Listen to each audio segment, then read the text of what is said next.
This next one is butterfly. This is with serve and pass. There's 4 different rounds. So you've got left side passers and serving from the left. That's the first round. Once they complete that, you pass left, serve from the right. The third round is passing from the right and serving left. And then the fourth round is passing from the right and serving right. So you're working on all those different kind of angles. This puts pressure on the servers to hit their zones. And instead of getting it in a row, I learned this from Lindsay Allman, who's over here right here. I think it's a fantastic drill, getting 16 in a minute.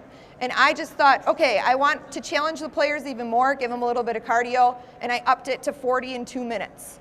And last year, when I think my team was still kind of figuring out what I was all about and what the heck is this coach saying, they were really struggling with it. They could not get 40 in 2 minutes after they had gotten 16 in a minute. And our libero said, if we know we're not going to get the 40, can we just stop the clock and start over?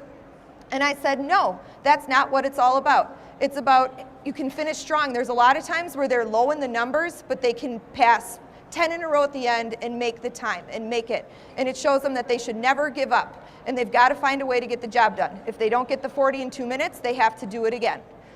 So go ahead. You just have to get 40 total.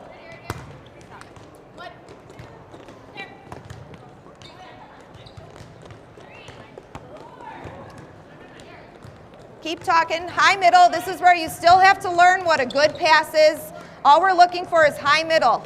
Even high to the 10-foot line, you can run a quick offense. You can still run your middle with that. And I really like that it makes the servers have to think about where they're doing.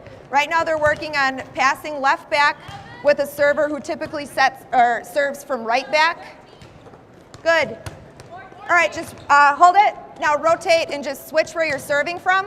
So pass from left and serve from left. And this is working from a different angle, okay? So once they get 40 in 2 minutes or 16 in a minute, then they move on to this round, okay? And they feel very accomplished after getting through it. It's motivation to not only finish, but also to stop doing the conditioning.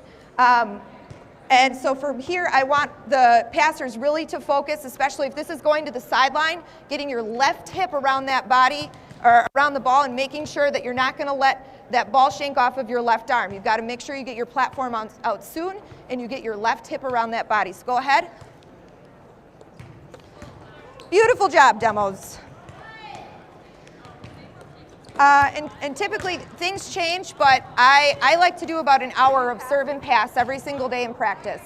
I don't do all of this every day, but it's definitely a consistent part of my routine. When we were in the NCAA tournament, I would do these drills and a couple other ones that I'm showing you to simulate kind of what that pressure was going to feel like when they played that evening in the NCAA tournament. And I think that helped them kind of get their jitters out and prepare mentally for what it was going to feel like when they stepped on the court.